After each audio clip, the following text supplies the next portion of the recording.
Hello and welcome to the More Cheese Less Whiskers podcast. My name's Dean Jackson, and today we're talking with Jonathon Schultheiss from North Carolina.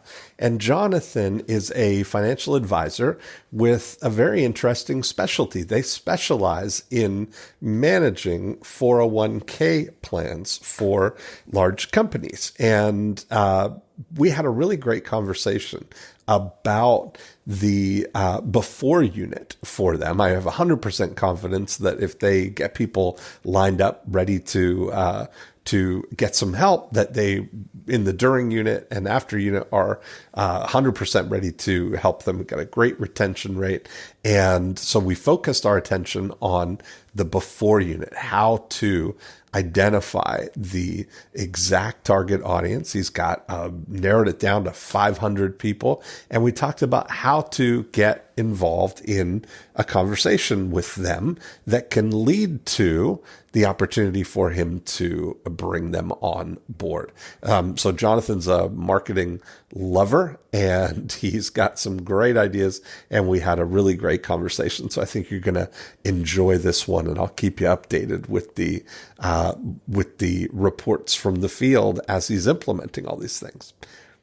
Jonathon. Yeah. There he is. Yeah. How you doing? I'm good, sir. How are you? I'm good. It's good to talk to you. Yes, it's always fun. So tell me, where are you calling from today? North Carolina. Okay. Is it sunny and warm and wonderful?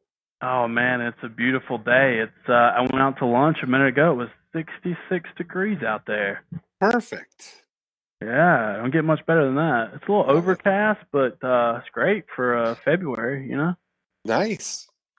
Well, Jonathon, I'm super excited. We got the whole hour to just hatch some evil schemes here and see what we can do. So I think it'd be great if you kind of share the Jonathon, how do we say your last name? Schultheiss? Schultheiss. Schultheiss. Okay, there we go. And tell what you're up to. I'm anxious to hear all about it. Yeah, so my business is I'm a financial advisor in North Carolina. And it's interesting, my niche is institutional investing. And so I go after corporate 401k and pension plans. Okay. So it's kind of interesting that, you know, over the last probably 2 years, man, I consume everything I can find from you and Joe Polish and anybody else that puts out, you know, marketing content that I'm just like a sponge, just soaking it up. And, you know, direct response marketing has been something that, you know, I'm trying more and more to learn about and implement into my practice. That, you know, I love your 8 profit activators. And it's interesting, I actually went through this several times, and I was inspired by the example you give in here about WeShootBottles.com, right? Oh, yeah. And so check this out. I went out and I found the URL WeFix401ks.com. I love it. That's great. So I own it now, and I'm building it out. And so I'm putting, you know, my content on there, and I've got, you know, the pop-up forms and different things to get people to, you know, engage with my content. Sure. You know, I love the concept that Joe Polish had as far as the consumer guide. I actually wrote a consumer guide, 5 mistakes when hiring a 401k advisor. And so I feel like over the last, I don't know, probably 12 or 18 months, I've just been building collateral, right? Yes. And so I've got that. I actually have a book that I've written, and it was interesting. I'm sitting here and I'm going, you know what? I'm going to write another book. And I'm listening to you speak on a podcast, and you say something about 90-minute book, and I'm like, what is that? And I'm driving down the road, and I'm like, I got to remember that. Like, jot it down. And you're like, that sounds easy. Yeah. I'm like, that sounds easy. I got to learn more about this. And so I looked into 90-minute book. And so right now you guys have helped me complete my second book. Oh, that's awesome. Which is pretty awesome. So right now, the way my books are written is kind of a series. I've got my first book is called Distracted: The Secrets to Getting America's Retirement Plans Back on Track. And it's really written for the decision maker for hiring me. So the CFO, the HR manager, whoever the person who makes the decisions for hiring me, that book is written for them. And it's more of an educational book. It talks Right. about, how to design 401k plans and so forth. And so what I wanted my second book to be written for the participants. And so the individuals who are the employees who participate in the 401k plans. And so my second book is called Focused. So it's kind of a series. It's Distracted, and then there's Focused, right? And so Focused is called the Financial Freedom Formula. And so my whole goal is that I can have two books, one that says, hey, Mr. Business owner or HR manager, this book is for you, and this book is for your employees. And if you hire me to come in and fix your 401k, then, your employees will get this book. And if they follow it, they can create financial freedom. And so the whole idea behind that is employees who are better educated about their personal finances are more productive and more profitable employees. Okay. Nice. So that's that's an interesting thing that you've discovered there. Do you have any kind of evidence for that? Tons. So here's the interesting thing about this is I'm also in strategic coach, and we're in the part where we talk about the Dan Sullivan question, right? Where if you want to develop something, then you want to go to your top people who write you the largest check, and you need to say, hey, if I create this, would you buy it? And so I went back to my top 5 clients and I said, hey, if I built this, would you buy it? And they all said, oh, I love that. That's fantastic. But I also read a white paper done by T. Rowe Price, one of the larger mutual fund companies out there. And the name of the white paper is Where Corporate Profitability and 401k Plan Design Cross. And so what they did is they studied 300 publicly traded companies so they could get their information of their profitability. And then they studied their 401ks, which is also public information, and they cross-referenced the data, and they showed that companies that have more participation in their 401k have as much as 80% more profit than companies that don't. And so what I'm looking to do is I have the white papers, I have the studies, I've gone back to my clients, and it's funny when I ask them the Dan Sullivan question, and I say, if we're sitting here a year from today, what, looking back, what has to happen kind of thing. And the one thing that they all say is, if my employees were better financially educated. And so that was the answer that every one of my clients gave me. And it's completely different than what the rest of my industry is saying. Right. And it's funny, all of my competition is out there saying, oh, I pick better investments, I do this, or I'm a better fiduciary, or all these other things, where all of my clients, when I ask them what's the most important thing to them, not a single one of them said, pick better investments. Not a single one of them said, be a better fiduciary. They all said, educate my employees better on their personal finances. So I feel like that with the evidence of that and the data that I have, that's what led to me writing the second book, Focused. And I'm also working on a product where I'm actually taking the concepts of that book and I'm shooting videos around those concepts. So when I go to an employer, I'll say, here's the book for your employees, and here's a video series that they can watch that reinforces the concepts of the book to better educate your employees, because the purpose of that is that you can have 80% more profit. So it's really trying to drive that and have my message in the marketplace be different than what everybody else is saying, but to really say, hey, and here's the thing, if you're a business owner and you get something, a marketing piece that says, hey, I pick better investments, or if you get a marketing piece that says your company could be 80% more profitable if your 401k had these things, come and watch this video on how to do it. Yeah. Now, part of what you need to be able to do is then document that to show that that's true. for one of your companies. So what you've got right now is a hypothesis, right? I'm working on that too. Yeah. So you need a case study now. That's where I'm at. So okay. I have some clients who we've worked with for several years, and it's interesting. I've seen the company just grow like crazy, and we do a lot of work with the employees. We get them in the plan. We're getting them saving more in the plan. And I actually asked the CEO or the president of the company. I was like, "Hey, what do you think about us doing a video? Would you be open to doing a video with me talking about how your 401k has grown and the things that we've done, and has it helped the company because profits are up and all these other things?" And she was like, "Oh yeah, I'd love to do that video." So I want to do that. So one of the things I got to be careful with in the financial services industry is testimonials and endorsements are not allowed. However, case studies are completely acceptable as long as they're backed up by the numbers and the facts. Mm-hmm. And it creates social proof. Yeah, that's what I mean. That's going to be more valuable anyway. Right. Having the actual numbers and the facts.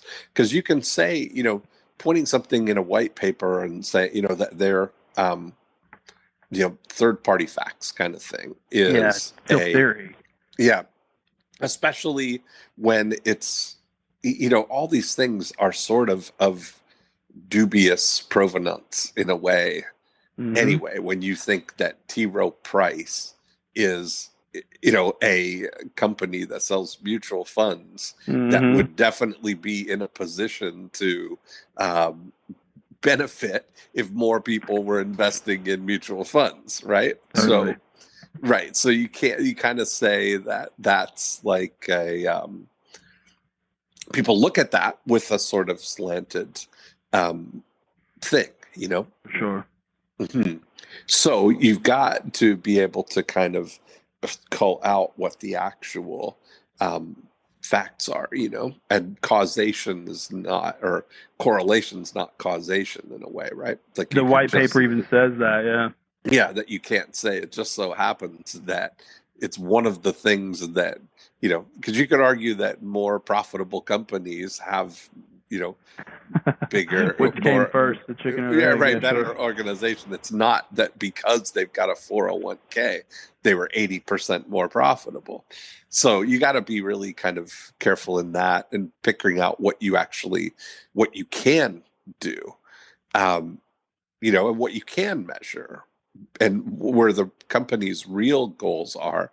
How are they linking that profitability gain? How are they kind of saying where does that come from? Just from what? From employee retention? From engagement? So they measure profit per employee, and so because they're publicly traded companies, all of their information and data is available. So they're able to look at what is the profit, how many employees do they have, and then every company that has a 401k program has to file what's called a 5500, which is kind of like a tax return for your 401k. Yep. And so all that information is public information as well. Okay. And so there's a company out there that does kind of statistical analysis of public 5500s. Yeah. And it's a company called Brightscope. So they take the company information from Brightscope, and then they take their profitability from their annual filings and so forth, and they cross-reference the two.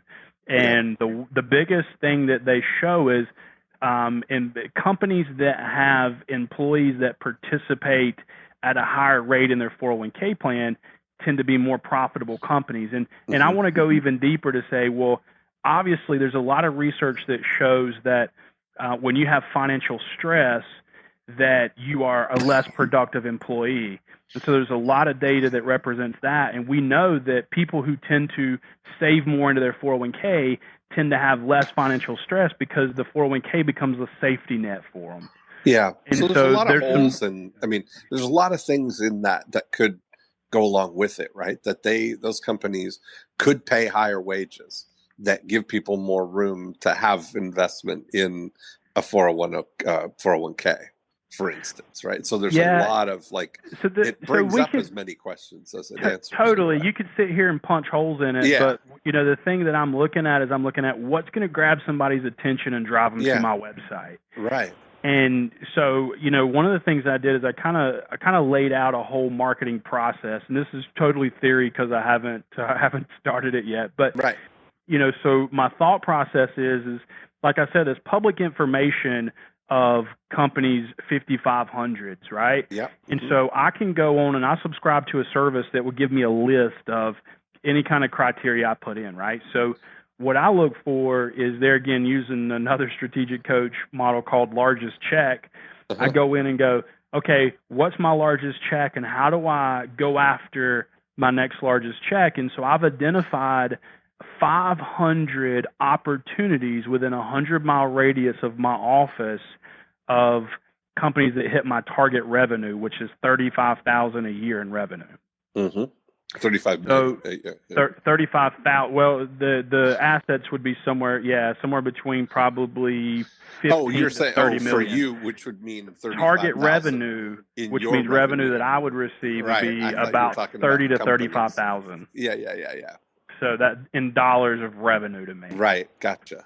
So that's my target revenue range is about 35,000. So really, I'm only looking to bring on about 3 to 4 clients a year.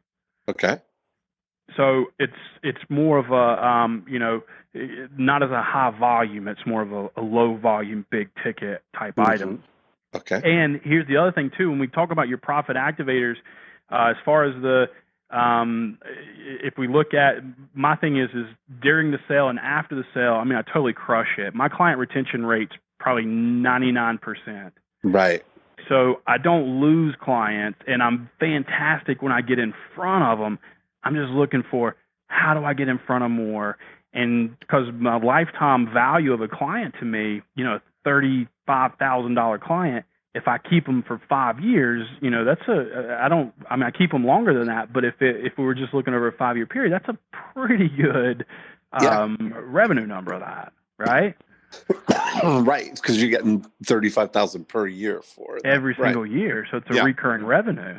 Yes. So that's where I'm at now, and so my thought process is I've identified 500 of those, and so I have my current book, and so what I want to do with my current book is I'm writing a sales letter to go with that current book. And one of the cool things, I actually just got back on Monday. I got to give a speech on my new book at the NASDAQ up in New York. Right. And one of the things I did while I was there at the NASDAQ speaking is I got my picture on the Jumbotron in Times Square. And so I had a professional photographer take my picture of me standing in front of the Jumbotron pointing to my book that is my 90-minute book. So there you go, plugging for you, right? Hey, so I'm pointing at my book.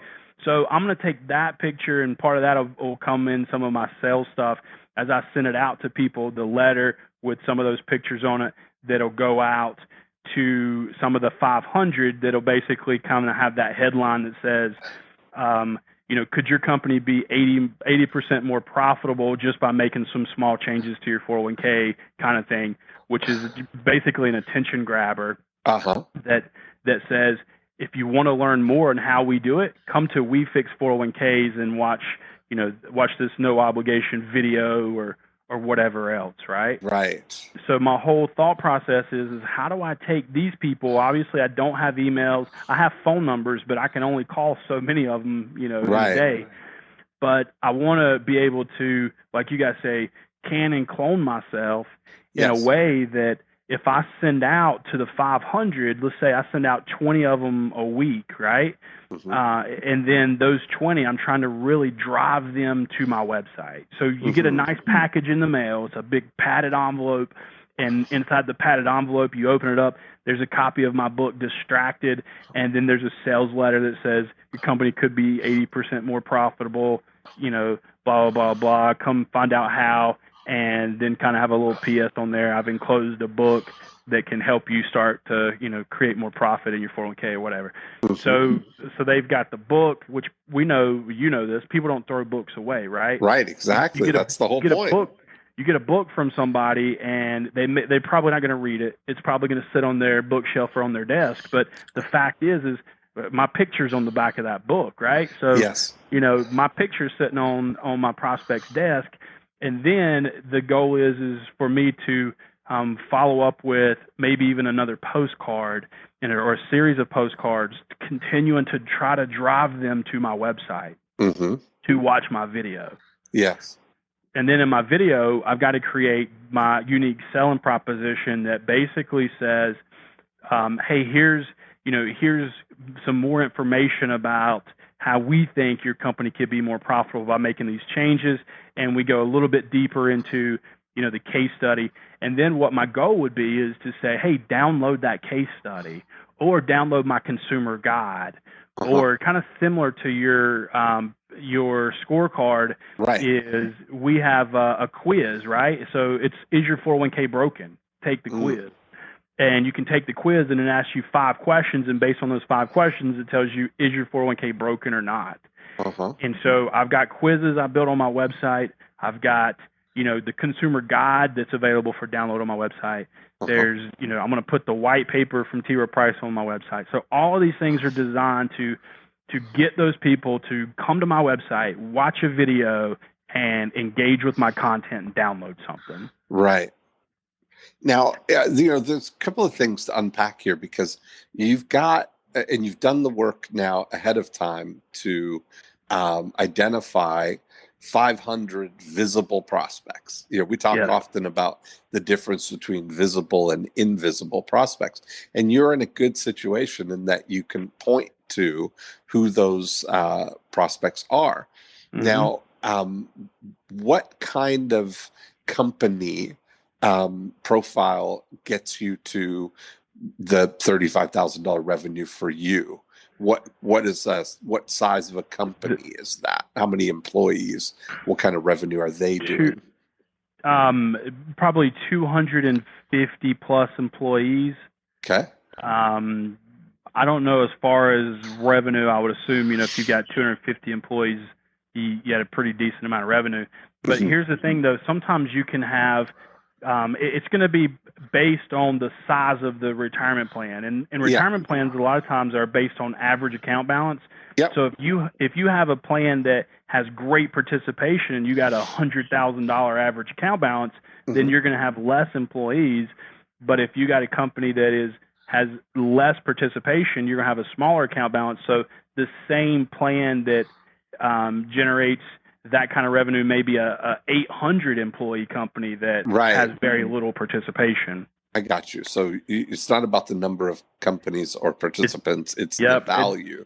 It's the value of the company's 401k program. Okay. Now, do these companies, any company that has a 401k, that public information is available? So you could, in theory, you could get access to the plan in advance for those 500 companies. Totally. Okay. Have you done that to? Yeah. Okay. I mean, I have identified the 500. I got you. Okay. So that's all. Yeah, I have a spreadsheet with 500 companies within a 100-mile radius of my office. I have it, and I'm ready to pull the trigger on starting the process. Sure. Yeah. Okay. So when we look at it, what would trigger somebody switching manager for their 401k? Are some of them managing it in-house, or are they almost always have a advisor managing? So Fidelity did a study, and I think the study is something like 80 or 90% of retirement plans out there use an advisor. Okay. And usually where they don't use an advisor is in the upper end of the market. So in my target revenue, I'm going to say probably 95% of them, 90 to 95% are going to have an advisor. Yeah. And the other thing is too, is in that target range that I'm looking for, is it's in the target range where there's still a lot of plans out there who use an advisor, but the advisor is not a focused 401k advisor. Okay. And in the industry, what happens is you have a lot of guys who are really more they don't have a niche. They're more wealth management guys, but they just happen to know somebody at a company, so they end up picking up the 401k program. Mm-hmm. Well, those guys don't do as good a job as I do because I only do 401ks. I don't do anything other than 401k programs. So when I get into a company and I show you what I do, what's interesting is I don't usually charge a whole lot more than what the other guy charges, but I deliver a lot more value. And so what does value mean?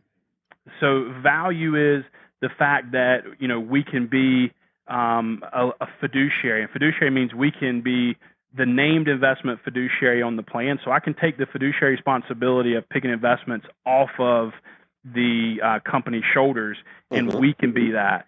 Then we have a process and a system for educating employees currently, and then I'm working on my new process, which will be with my videos in the book. And so there's a lot of things that we can do that we deliver, additional value through educating your employees. We can take on different levels of responsibility and take that risk off the company of doing things. So where a lot of the guys who don't focus on it, they're not going to do those things. Right. Because they don't really have a process. And so what happens is a lot of advisors look at 401k plans as, hey, I get to pick up some assets. There's $10 million of assets out there in this 401k program. I'm going to go get it. So that means my assets just went up by $10 million and it looks good on paper, but they don't really know how to service a 401k program. They don't understand the laws that govern 401k programs, which is called ERISA. And so we understand ERISA, we understand these things. So it's more of a where we're specialized in it where other people aren't. And it's very rare that I'm going to get stumped by 401k question. Where if somebody only has one or two 401k programs, they're not going to understand and they're not going to be able to give the level of advice and expertise that we have. Got you. On this 5,500 report or whatever it's called, is there? Does it show the assets and then show the return on those as well? So it shows how they managed it, what their annual return is. Yep. Okay. And we have services that will compare that. Does anybody rank or compare them? Yes. There are rankings for 401k, like publicly, or is that okay? Because I'm curious that what I would be looking for is with these companies that you've done a great job in.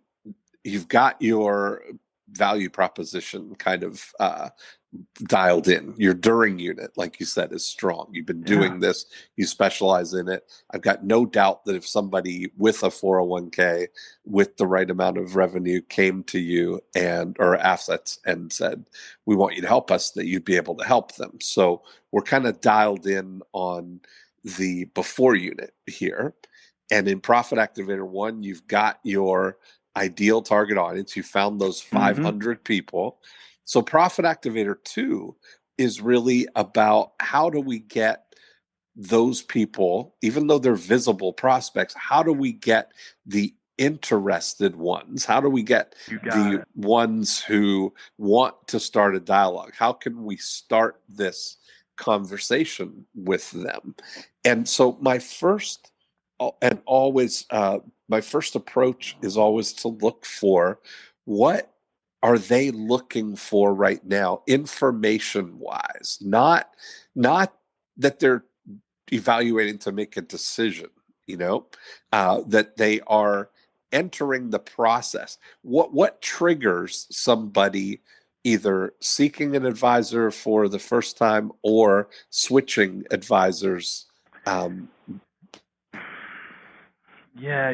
kind of interesting because unlike other benefits like your health insurance that the premiums keep going up and it tends to be a big expense to the company, your 401k often is one of those benefits that if it's not broke, you don't fix it. Right. That's what I mean. Is like what is the so that pain makes the point sale a or little bit harder. Right. Is the pain point. Triggers it? So what triggers, and so if I look back and go, okay, what have been the opportunities where we've picked up business?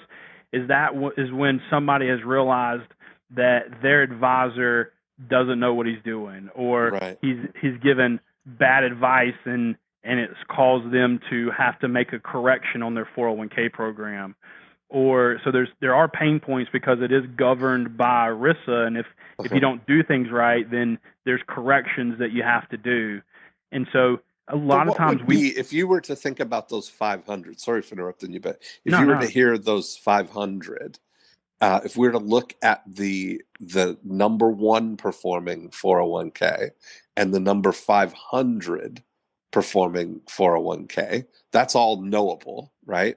What would be the difference, the gap between the number one and number 500 if we were to rank them? So probably the number one 401k is going to have a lot more people participating. It's going to have, a good employee education program where somebody is, educating. I'm talking about just the returns. So in just looking at the returns? Yeah, because that's the data that you have available, right? Well, the data is more than just the returns. Okay. I can look and see, okay, last year, what did this 401k return? But that's kind of not a good statistic, because what if everybody were sitting in the guaranteed account doing 1%? Then I go, oh, well, this one only grew 1%. But then if you peel back the layers of the onion, you go, oh, well, everybody was sitting in the guaranteed account, nobody was invested in the market. Right. Then it's not going to have a good return anyway. So some of the return stuff as far as investments, I think, can be misleading. So that's where a lot of these other services, they look at, okay, what would the worst 401k look like out there, right? The worst 401k out there would have compliance issues. And if you have a compliance issue, it's on your 5,500. So if they fail testing, it's on their 5,500. So if different things would be on their 5,500. So if there's late contributions or late filings, or there's refunds, which means they failed testing, there's, a lot of these things that you're going to find on probably the 500, number 500 out of that list. So it's not always just tied to investment performance of the underlying investments. It's also how well the 401k program is run. So I wonder what I'm looking at is, what would the person who within the company is the person responsible for this? So a lot of times it falls under one or two people. It's either going to be the HR manager, or it's going to be the chief financial officer, the CFO. Right. What would you say? Is that 50-50, or is it? It's probably a little more often the VP of HR. Okay.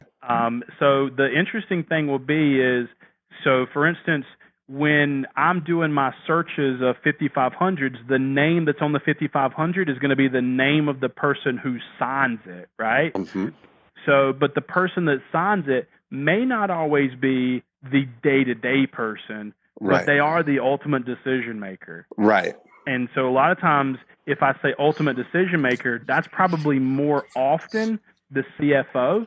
And so he's the ultimate decision maker. So he is the one that has the most liability and responsibility. But if he's a good CFO or she, then they're probably, delegating that to the HR manager because it's a benefit and it falls under HR. Right. And so that's typically how we find that. So who's going to get my material is going to be the person who signs it. Because that their name sense, is right? Because they're ultimately the one. Yeah, they're ultimately the one. Yeah. So what will probably happen is they'll ultimately be the one, and they may end up passing it on to the day-to-day person. Maybe the day-to-day person engages with my stuff. I don't know. So, but so the reason I was asking about rankings or ratings is, what I'm always looking for is, where is the opportunity for some market data that would be appealing to somebody who is sort of entering the process of looking at their options? They're not actively kind of looking to switch with an urgency, but they are building awareness. They're going, you know what, this isn't really, I don't think we're in the optimal situation here, or they're looking around, they're open, because Yeah. if you rank it, there are going to be people who are um, entrenched with their advisor. There's True. no need. They're getting great returns. Everybody's happy. They're not looking to move at all, right? Correct. Then on the other end, there's going to be people who are like would move in an instant, if they had a chance. But the majority, where you're going to have the great inroads here, is in the people who are just kind of starting the process of potentially moving, or they're paying attention to it. They are not maybe thrilled with the way things are going, and it's come up. That's typically how it is, where it's like, we don't really see our advisor. We don't really get a lot of service. Yeah. And so here's the thing. I can come in and be your advisor and not have to change your plan. So let's say your plan is with Fidelity, who's one of the largest record keepers, right? Uh-huh. I can come in and I can say, hey, listen, you don't need to leave Fidelity. You can sign this piece of paper and I can be your advisor, and I can start delivering value for you without having to change your 401k to another provider. Because sometimes there's a pain point. People don't want to leave their current provider. Exactly. But I can come in and say, hey, listen, here's the thing. You do realize you're not getting a lot of service from your current advisor. Here's some things that I do, and we can make your plan better. And interestingly enough, I charge about the same thing that he charges. So there's no increased cost to add me. You just get more value. Mm-hmm. Is there a record of who they are with? Like, is there their current advisor? Yeah, on that 5,500. Yeah, it's on the 5,500. Anybody who receives compensation is on the 5,500. I got you. Okay. So I can actually, there is one search theory that says I can run a list of every company 5,500 whose advisor is out of state. Right. Or that their administrator is out of state or whatever else. So that's one of the things that people look for. Mm-hmm. Yeah, and so you start to look at where I was going with the yields, or with the performance or whatever, as an easy sort of surface level guidance of how they're doing. Is that's something in the discussion of how's the 401k doing? The thing that would seemingly be the most easiest to point to would be the actual returns on it. Would be one of in the conversation anyway, wouldn't it? So not necessarily the returns, because for all the stuff that we just talked about, but earlier when I said there's a company called Brightscope, right, that looks at takes 5,500 information, and they come up with their own score, and their own score is based on are your fees high? So if you're paying too much, that's a major pain point for a lot of 401k programs, is that they're paying too much in fees. The second pain point would be that they have low participation, which means nobody's participating in the plan. And then there's one that measures everything on company generosity. And then there's another metric. But then Brightscope gives you a score of 1 to 100. Yes. And so let's say your plan scores a 50. Then it would say other plans in your industry, the average score is a 75. And it would say that if your plan went from a 50 to a 75, then that would equate, $50,000 additional for every participant or something. So it actually gives it a measure of those things. And that's probably a better measurement than just looking at investments, because it's like we said, if you had a bunch of people who were getting ready to retire next year, and they're all sitting in the guaranteed account, well, your plan's not going to have a good return anyway. Yes. Is that something that they would have knowledge of and access to, or would that be new information to them if you told them what their bright? It would most likely be new information, but it is publicly available to anybody. You can go to brightscope.com and pull up any 401k program that's out there. but so I most people wonder, don't know about it and don't go to it. okay, because what I'm always looking for is market data that could get somebody to start a conversation, right? I'm not trying to convince them to do anything else. It's like I talk a lot about our real estate um, program for getting listings, where we're looking for people who are going to sell their house in the next 6 to 12 to 18 months. And Right. I know that I'm not trying to just get my name out there, and say, call Dean and start packing. That's like one level of it, right? Branding, got to get your name out there. And that's where a lot of people take their advertising sophistication. They start to think, well, we got to get our name out there, start, doing our personal promotion stuff, branding, get us out there, get top of mind awareness. Then the next level of that is to start isolating them and trying to convince them to do something, right? So it's like where I would shine a light on you and say, find out how much your house is worth, or thinking of selling your house, find out how to sell your house in less than 90 days guaranteed, where we're kind of making offers to them, right? To try and get them to respond. But that only gets you the people who are sort of, it's not as not as broad as getting the market data, which is a third level of sophistication, where it's like taking the light and instead of shining it on me or shining it on you, shining it over their shoulder and illuminating the information that would be valuable to them. So when we do it, I was thinking it through as you're talking. So we do it on the real estate side, and we offer the free February 2019 report on Winter Haven lakefront house prices. Now, that is valuable to anybody who's thinking about selling their Winter Haven lakefront house, So if you start, that's why I think about, we've done it with other financial advisors, like in the UK, we did the February 2019 report on UK annuity yields.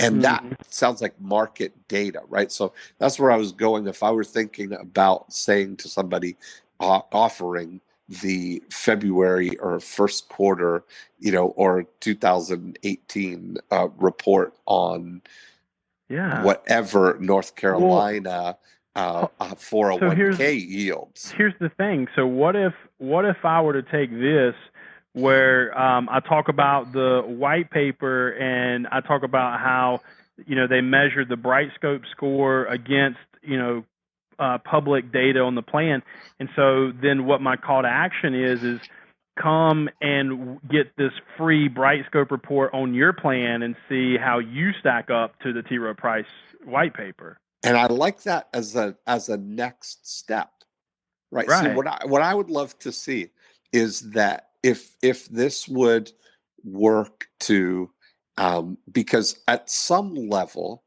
would you say in the mix of the decision, I'm trying to really get a handle on whether the returns are of zero consequence or of some concern. No, there's still some people. Value. Okay. Yeah.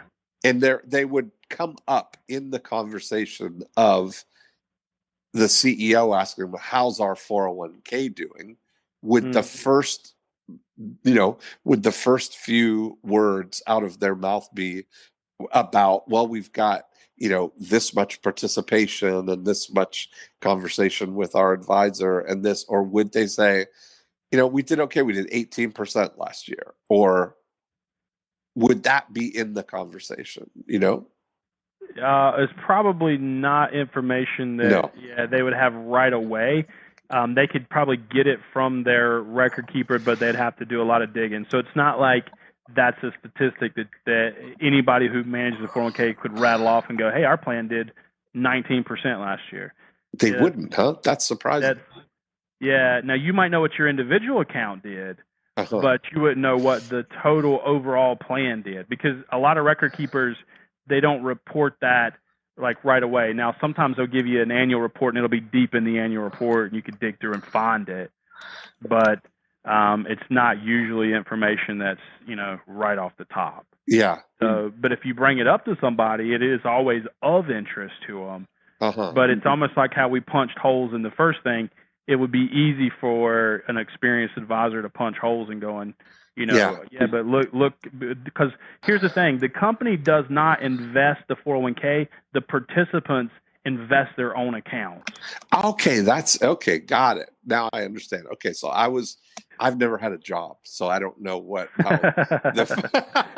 like I've got my own IRA, but I don't know. I didn't realize that individuals manage their own 401k. I was thinking that this was a kind of group like a fund almost, that everybody is every participating. individual so that person makes total sense then. So that's every individual person chooses their own investments. Gotcha. So that's why they wouldn't care about that, because it's not on them that the employees are saying.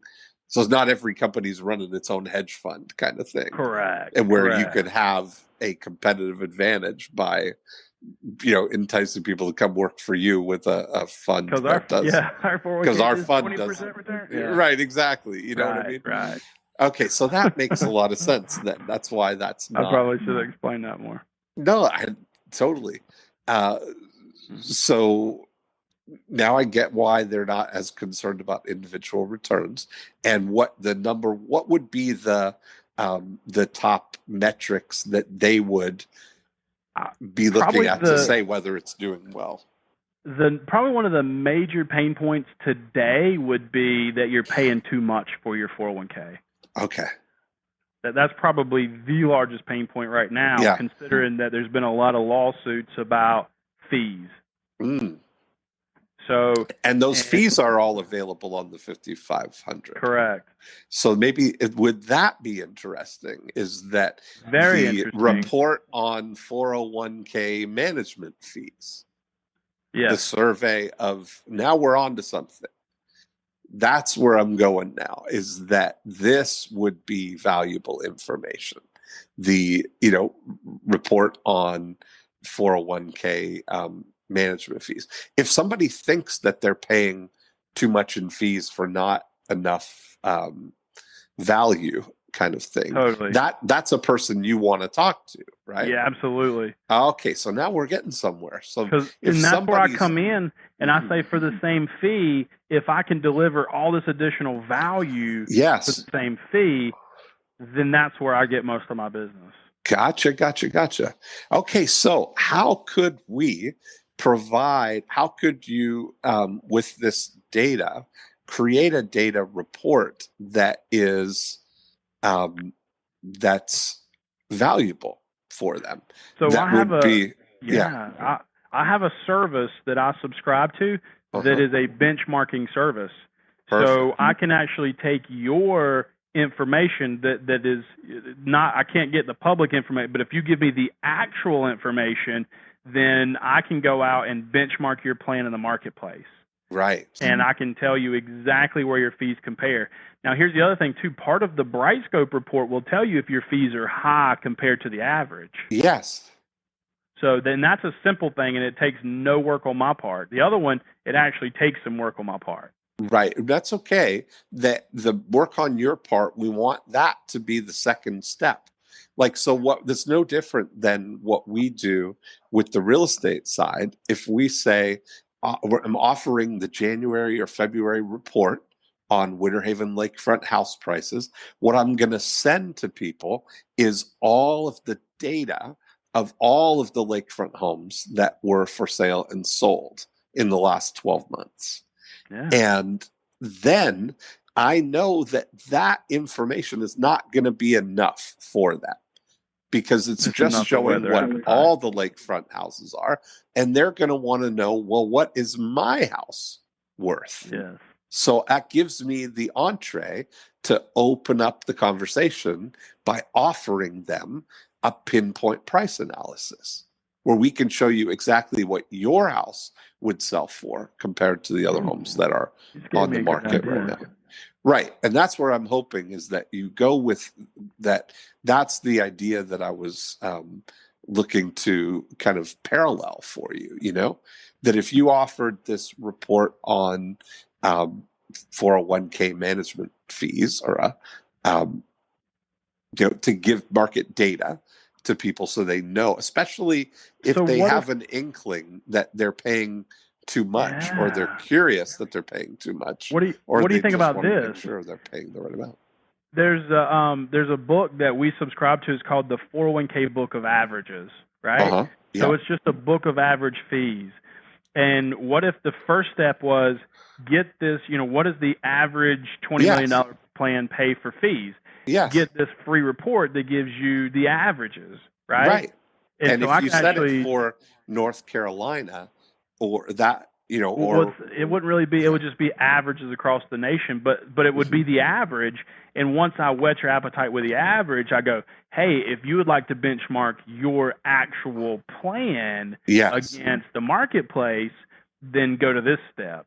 Yes, and that's the report where I'm actually get involved and do the work. So we could start with there where it's like, hey, just get the averages and compare your own fees. But then when they look at it, then most of the time they're going to be, maybe a little bit higher than that. But then that's going to engage them to go into looking at the next thing. And so, well, here's that's the thing. What I'm talking about. I have, when we talked earlier about case studies, I have several clients where we've benchmarked their plan consistently every 3 years, and every time we did it, we were able to save them somewhere in the neighborhood of $20,000 in fees. So if I were to do a case study video of that and drive people to the website and they watch that case study video and they go, wait a second, our advisor's not doing that. Let me get that report and let me have them do that. Yeah, and it's just a matter of positioning, right? Like I would use all of that after they've raised their hand for the data report. So we're not, part of the thing is that it's separating the compelling and the convincing.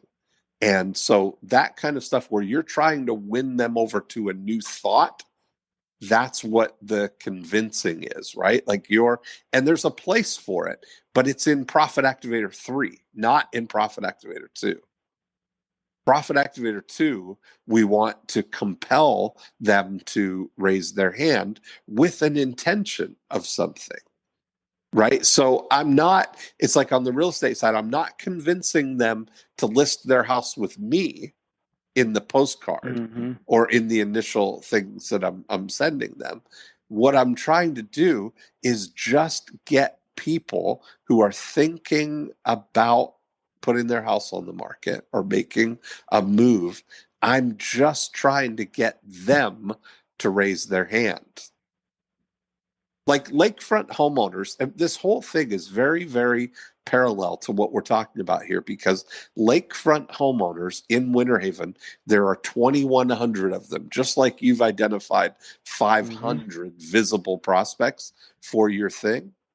Now, some of these lakefront homeowners, 4%, some of them are going to change, but going to move, right? So 80 of the 2,000 are going to move over the next 12 months. And all I want to know is, who are these 80 people, right? I'm not trying to convince people to sell their house or to move their house or to list with me. You just want to know who they are. I just want to know who they are. So if we could magically look at those 500 companies that you've identified, and we could get the ones that are, if we could run them through some service and they would light up that these 50 are going to change, or these 20 are going to change. Keep in mind, I'm only looking at bringing on 3 or 4. That's why 3 would be my goal. Yeah. Yes, that's why we don't need to try and convince everybody. We just need to get. Got to find them. Right, and the ones that are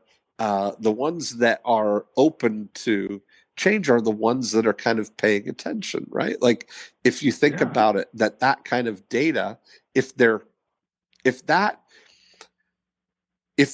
comes up in conversation, when they're talking with their executive team and they look at the 401k, it comes up on the review and the thing, and they're like, man, it feels like we're paying a lot of fees for this 401k. That conversation has maybe come up, and they go, is that really how much well, I don't know. I mean, that's what they charged us last year, or that they don't have any ammunition or any kind of comparison. I can provide them that data. And you provide that market data, gets you in front of people who are thinking that thought. So now you provide that information, but you also, now we start the convincing. Yeah. Right. I'm with you. I like it. So that's just going to be the next step. So my process is still the same. Yes. I think I can even use the kind of both of those messages, right? Like making it more profitable. And by the way, here's a free report on to know if your fees are too high, because that's another thing that could make your plan less profitable if you're paying too much in fees. Yes. So then if they come to my website, that's just another tool that I have for them to raise their hand and engage with. That's exactly right. And now we just want to see who's willing to engage in a dialogue, right? Because you're going to send them the report. You're going to send along with it a copy of your book, and you're going to offer the next step for people, right? Which might be a custom benchmarking report. The custom, benchmarking. Yeah. So what do you think? You still like the idea of me just like randomly sending the books to the 500 to get them to engage? Yeah, I don't. I think I'd rather see you I'd rather see you send a postcard to the 500 offering the data, the report, and respond, and send your book and everything to the people who respond. Because here's the thing, though. I'm wondering, like, does my response rate go down if it's just a postcard versus a book? It doesn't matter. What we want is, listen, you're only looking for the people who are interested anyway. That's what I'm saying, is that not all 500 of them are candidates. And we want to find the ones who are already thinking those thoughts. Yeah, I guess the part of me is like, yeah, that makes a lot of sense. Yeah. But then the other part of me, there's people who would probably change because they just haven't felt the pain yet. Right. And how do I engage those people? Because to add me is a real simple piece of paper, and I can add more value. So it's almost like there's people out there who are in the process of going, hey, we're not happy. We would be open, but we don't know anybody. And then they get my postcard, they engage, right? Yeah. But then for every one of those, it's almost like you said, 4%, right? There's probably 1 or 2% that are like that, but then that means that there's probably another 10% of people out there who are, they don't really think about it, but if they got something in the mail and they happen to go, that's interesting, let me see what this is about, then they might go, wait a second, what does our guy do? What is our fee? So I'm trying to think too, how do I engage that person? Because we do seminars here, we do other things here and webinars. And so I'm looking for people to jump into my sales process and become, a prospect too. And I get it. I got to create prospects, and they may not buy today, or they may not buy this year. They might buy next year. So that was my thought with sending the book, is that when you get a book, you don't throw it away, and you tend to engage more versus just a postcard so like my assistant, I even asked her about it, and she goes, a lot of times when postcards come through here, they don't even get to your desk. I just throw them away. Well, but here's the thing. That's a great exact example of what I'm talking about. That if we look at it, this podcast is called More Cheese, Less Whiskers, right?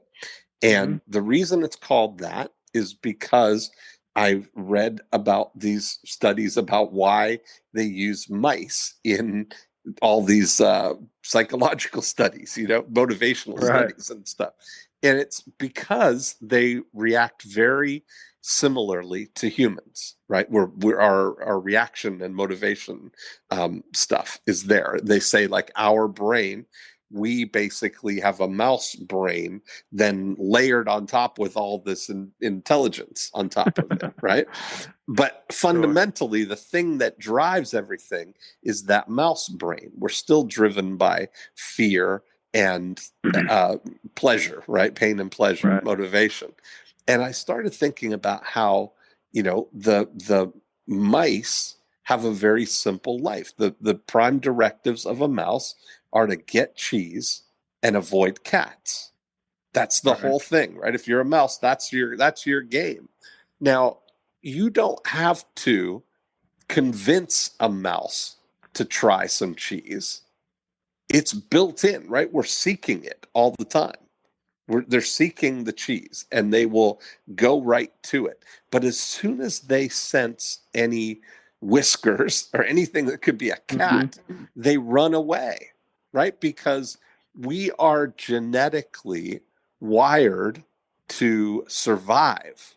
And if it was a 50-50 decision, if we had to evaluate decisions and decide, should I run or should I stay, right? Do an evaluation like that, we would be extinct because we wouldn't react fast enough to get away from danger. So that's why the danger or pain is very instinctual. If you touch your hand on a hot element on the stove, your hand moves it away faster than you can consciously think to do that. And that's happening at a mitochondrial level, right? Like we're cellularly wired to protect ourselves like that.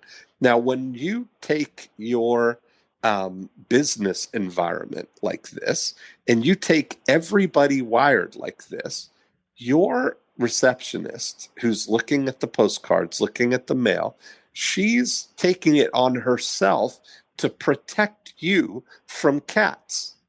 Correct. She's looking at that postcard, and what that postcard, if it is like any commercial postcard, has the intention of taking money from your business, right? As opposed to bringing money into your business. Let me ask you this. What's your receptionist's name? Just her first name. Mercedes. Mercedes. So listen, if Mercedes got in the mail an envelope with a handwritten address on it and she opened it up, does she open all the mail first before deciding whether to give it to you, or does she? Sometimes, not If always. she does, if she got that and she opened it up and it was a personal note from someone who said, listen, I've got all this money that I need to get managed, and my husband died and I don't know where to turn. I've got $10 million that I need to manage. Would you please call me and help me? Now, do you think Mercedes would throw that out? Not at all. What would she do? She'd She call would be all you, excited she'd and text come, you, yeah. she'd bring it right in, put it on top of your desk. She probably wouldn't put it on top of you. She'd want to be the bearer of this good news because she's going to get the reflective glow of your happiness at receiving this message in the mail. Sure. Okay. So that type of thing, what we're saying about just market data or making it look important, making it look like news, is something that would be valuable. If you have this postcard that comes that's offering this report that looks like market data, like it might be important for you, she's not going to throw that out versus it looking like somebody trying to convince you to do something. Right. So it is important that you have that. That's what you said exactly why it's important to, in the beginning, have something that is valuable, that gets in on that sort of front rather than is received as a sales type of message, For sure. Yeah. That makes sense. But anyway, the bottom line is you've got 500 people, so it wouldn't matter. You could send a $10. You could send a $10 package to all 500 of them if you wanted to go that way. Yeah, You've still only got $5,000 in it. But here's the thing, though. I could send it. I mean, I think I could send it for less than $5. I could send it my book. That's the cost of the book and the postage. That's what I mean. Yeah. Mm-hmm. Yeah, for sure. So you could, you can go either way like that. But I think that it would be an interesting, first test. I think I'll try with both and just see where I'm getting a response, because my thought was send them the book and then followed by a series of postcards. Yeah. So they're getting that, and so the download would be my second book. Uh-huh. So it's the value of saying, hey, there's another book. And then I wasn't thinking about like the reports like you're talking about. I think that's a fantastic idea. Here's the other reports and so forth that you can request as well. Yes. Yeah, that's fantastic. Well, that's good. So what's your reflection here? What's your takeaway from what we have? We talked about a lot of stuff. Yeah, we talked about a whole lot of stuff. And I think one of my biggest takeaways is how do I, not really get away from my message that I've done the market research on, as far as, talking about how to make plans more profitable, but also throw in the pain point, which is the fees, and throw in a fee report. I wasn't even thinking about a fee report, which is fantastic. I have all that stuff. And that's another piece of collateral that I had that I really wasn't counting as a piece of collateral. So that's probably one of my biggest takeaways, is doing that. And then, what I may do is I may try and do 20 of them where I send them the book, and then do 20 of them and just send them a nice postcard and see. Yes. And I can track visitations to my website. Sure. Right. So if I do that and I truly measure and I say, okay, which one's driving more traffic, then I'll have some good data that allows me to do more.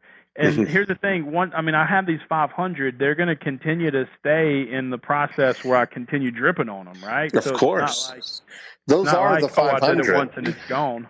Yeah, that's like I was saying, those are the 500, just like the 2,100 people that own the lakefront homes in Winter Haven are this year, next year, the year after, always the 2,100 lakefront homes.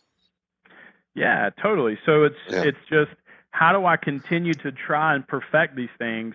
And that's what I'm excited about, is, just trying different things and seeing, hey, what works, what happens. And, it's not like I got to bring in, 500 new clients this year. Right. I'm only looking at bringing in 3. So that's right. If I can go through this process and, it generates 1 or 2, that's fantastic. Awesome. So I really appreciate you going through and kind of giving me some ideas that I hadn't considered. This has been fantastic. I got my money's worth out of this call. Hey, there you go. That's fantastic. Well, I really enjoyed it. I had a lot of fun, and I think you're gonna, I want to hear how it all works out, because I think this is a cool thing. So it would be a nice little case study to follow up on too. For sure. Yeah. So I get your emails, and if I reply to that, does it come to you? Yes, absolutely. Okay. Yeah. So I may, I'll just reply to some of your emails. I think I got one earlier today or something, but 3 a week. Yeah. So I'll try this, and I may just shoot you. You might get an email from me. It's like, hey, Dean, I did it, man. This is fantastic. I can't wait. I'm gonna keep the data, and I'll share it with you. More than awesome. Happy. Thank you so much. All right, Dean. Yeah, man. I really appreciate it. Okay. Have a great day. All right. You too. Bye-bye. Bye. And there we have it. Another great episode. I love these conversations. It's so great when you look for parallels, like this situation with the 500 visible prospects is very, very similar to our real estate situation. And so going through and thinking about the market data or the thing that's going to get people to raise their hand is a very valuable exercise if you've got visible prospects. So I think there's a lot of parallels for you in your business as well. If you'd like to see where your business stands with the 8 profit activators, go to profitactivatorscore.com and try our profit activator scorecard. You can see which of the 8 profit activators are growing your business and which ones are slowing your business. And if you'd like to continue the conversation here, you can go to morecheeselesswhiskers.com, download a copy of the More Cheese Less Whiskers book. And if you'd like to be a guest, just click on the Be a Guest link and we can get together and hatch some evil schemes for you. That's it for this week. Have a great week, and I'll talk to you next time.